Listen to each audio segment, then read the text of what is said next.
조선 사람이 당원의 90%가 중국 공산당 당원의 90%가 조선 사람인데 처음에는 조선혁명도 하고 중국혁명도 하고 그렇게 다 하는 거다 그렇게 얘기했지만 이게 중국혁명이 급해지다 보니까 조선 사람들이 자꾸 조선혁명 쪽으로 기울면은 아무리 공동애적 일본 제국주의로 싸운다 하더라도 중국 사람들 마음이 급해지니까 중국혁명은 누가 하냐 이제 하면서 조선 사람이 조선혁명을 추구하는 것을 민족주의라고 못하게 했던 시기가 있습니다. 그 과정에서 오해가 발생해서 지금 중국 공산당이 인정하는 사람만 해도 500명, 일부에서 추산하는 걸로 2,000명의 조선인 혁명가들이 목숨을 잃었어요. 이거 이제 북쪽에서 제시한 재미있는 사진인데요. 이게 누구겠습니까?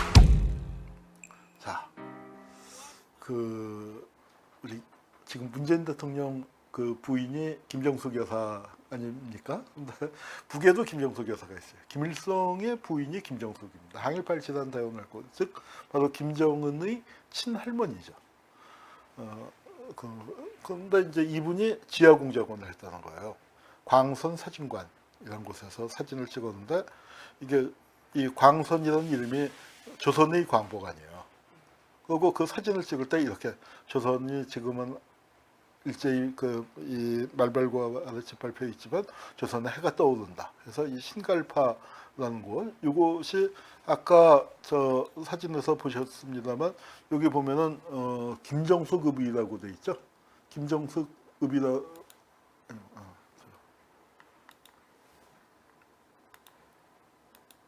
여기 김정숙 읍이라고 돼 있는데 이게 바로 신갈파입니다.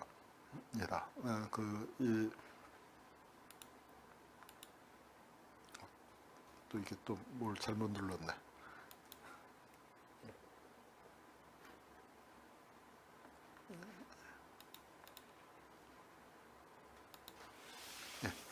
저 닫고 다시 시작을 하겠습니다.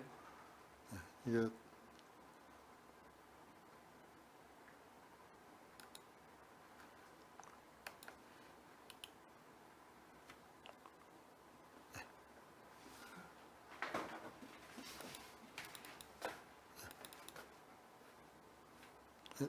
죄송합니다. 이걸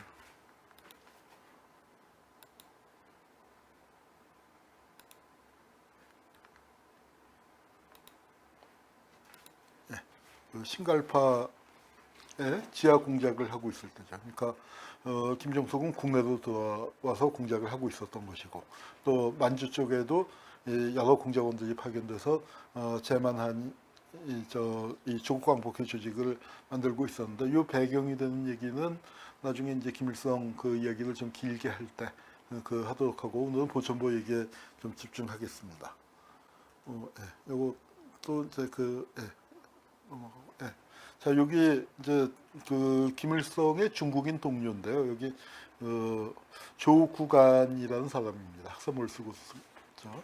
근데 아까 이제 말씀을 드렸는데 이 조국광 요 간단히만 말씀드릴게요. 이게 제 박사 논문 주제이기도 한데 민생단 사건이라는 게 있었습니다. 일제시대에 우리 독립운동사에서 아마 자유시 참변과 더불어서 양대 비극이라고 할 수 있는 건데 우리 독립운동의 가장 핵심적인 그 당시에 만주가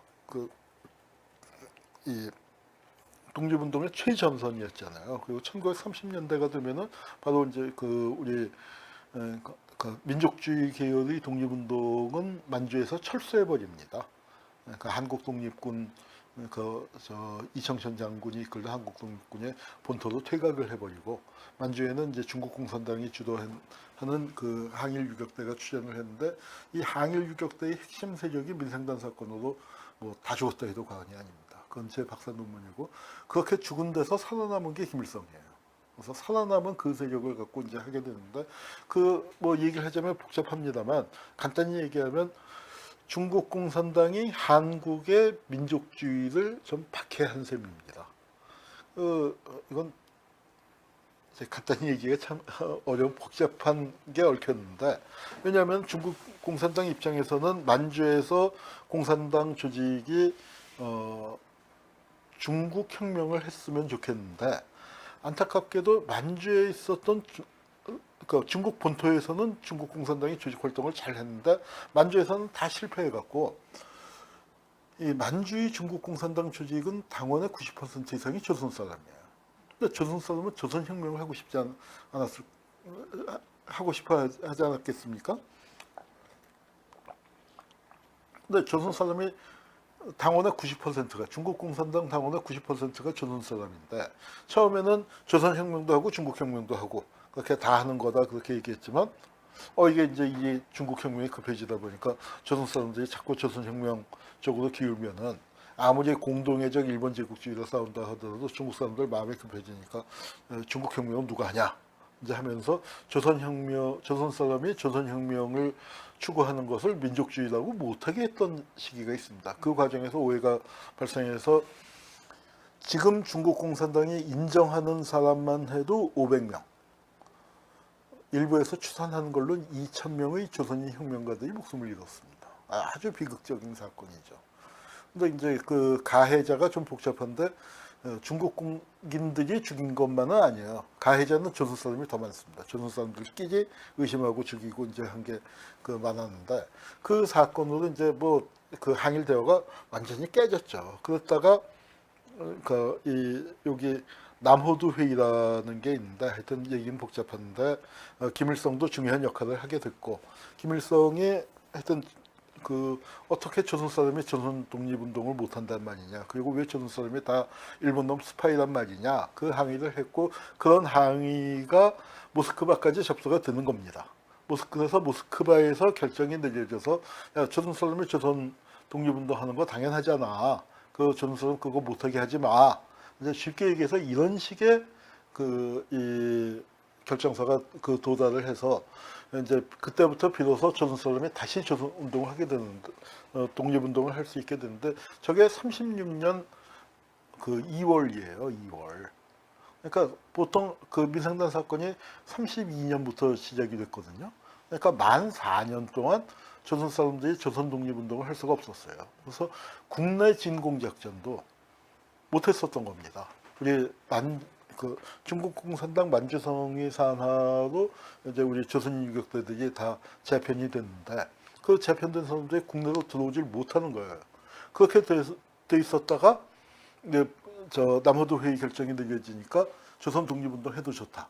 이제 이렇게 됐는데 그 민생단 사건을 하는 동안에 아주 그냥 뭐 몇백 명이 죽었으니까 우리 오늘날의 연변 조선족 자치죠. 그쪽에 항일운동 기반이 어떻게 됐겠습니까? 완전히 쑥대밭이 돼버린 거예요. 그 동네에서 중국 공산당 간판 갖고 운동을 하기가 어려워진 그런 상황이 돼버렸기 때문에 여러 가지 이유가 덧붙여져 갖고 이른바 북만 원정이라고 말이 그럴듯하지만 간도 유격지를 근거지를 포기하고 북만주 쪽으로 가서 활동을 하게 됐거든요. 김일성도 거길 따라갔습니다. 그런데 북만주에 도착을 해서 활동을 전개하려고 하는데 남호도 회의 결정이 돼서 조선 사람이 조선 독립운동 해도 된다 하니까 김일성이 그때까지 데리고 다니던 부대는 여기 지금 이미 다 편제가 됐고 다 사돈 임무 받았는데 김일성이 아니야 난 조선 독립운동 할 거야. 그런데 이제 이 병력을 중국 공산당에서 내줄 수 없는 거예요. 혼자 가라. 그리고 거기 가면은 이제 뭐 서로 대원들을 보충해 주마 했더니 김일성이 좀 불만이 많았겠지만 하여튼 조직의 명을 받아서 국경지대로 내려와서 거기서 이제 이 부대들을 조직하게 되는 겁니다. 이 부대들을 조직하게 되는 과정에서도 굉장히 중요한 얘기들이 많이 있는데 그거는 오늘 생략하고 다음 시간에 다음번에 김일성 얘기할 때 들려드리도록 하겠습니다. 그 얘기가 제 박사 논문의 가장 핵심적인 주제가 되는 부분이에요. 근데 이제 무슨 말씀이냐면은 여기 조국안이라는 사람인데 중국 사람이에요. 그리고 조국안뿐만 아니라 또 주수동이라는 요건 진한정이고 또 훨씬 더 어린 민생단 사건에서 굉장히 악역을 많이 해서 조선 사람들을 많이 죽였습니다. 그런데 그렇지만 김일성이 그거를 인내해내면서 그리고 이 중국인들이 일본 놈을 미워했던 거지 조선 사람을 미워한 건 아니었다. 그러니까 조선 사람들을 많이 죽였는데 일본인이 첩자로 오인을 해서 했단 말이에요. 그러니까 그게 중국 공산당 입장에서는 조선은 색안경을 잔뜩 끼고 있다 색안경을 벗고 나서 보니까 동지를 죽인 거고, 그리고 조선 사람들이 조선 독립운동을 하는 게 잘못된 게 아닌 거고. 그래서 김일성이 이 보천보 전투를 할 때 보천보 전투만 있었던 거 아닙니다.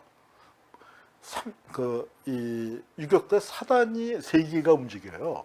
김일성이 있었던 건 2군 6사, 그다음에 2군 2사, 4사, 6사가 있는데 이 세 개 사단이 같이 움직이는데 2사와 4사의 작전은 이 김일성의 보천보 습격을 지원하는 작전을 피는 겁니다. 그래서 4사의 최현하고 주수동은 무산 쪽을 치고 조국안의 임강을 치고, 그런데 그런 작전을 피는 과정에서 그건 오로지 김일성의 국내 진공 작전을 성공적으로 이끌기 위한 일종의 양동 작전이라고 할까요? 성동격서하는 식으로, 그러니까 일본군의 관심을 분산시켜 놓고 김일성이 아주 안전하게 조선에서 완벽한 승리를 거둘 수 있도록 중국 공산당이 그거는 책임지고 김일성의 작전을 지원해 줬다고 저는 해석을 합니다. 그래서 그건 그 보천보 민생단 사건만 생각하면은 와, 중국 공산당 그럴 수가 있느냐, 이제 그렇게 결론이 나기도 쉽지만 김일성이 참 그 26살 어린 나이 그 점은 와다도키 선생도 대단히 높이 평가했습니다. 어떻게 그 상황에서 중국 공산당 내에서 같이 싸운 건 이거는 굉장히 현명한 전략적 선택을 한 거다.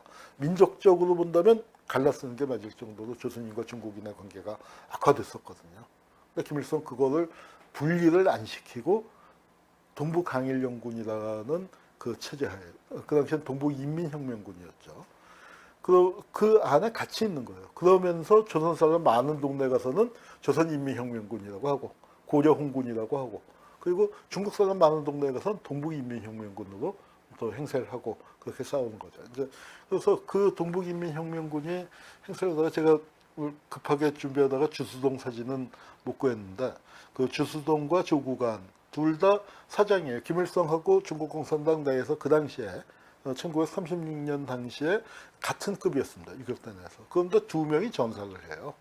그러니까 그 중국 공산당 입장에서도 아주 최대의 그 지원을 해줬습니다. 그리고 그런 과정에서 김일성 부대, 그러니까 이건 김일성 부대가 아니라 이제 최현 부대가 이 성과인데, 이도선 토벌대라는 아주 그 대단한 토벌대가 있었어요. 악명이 아주 높았죠.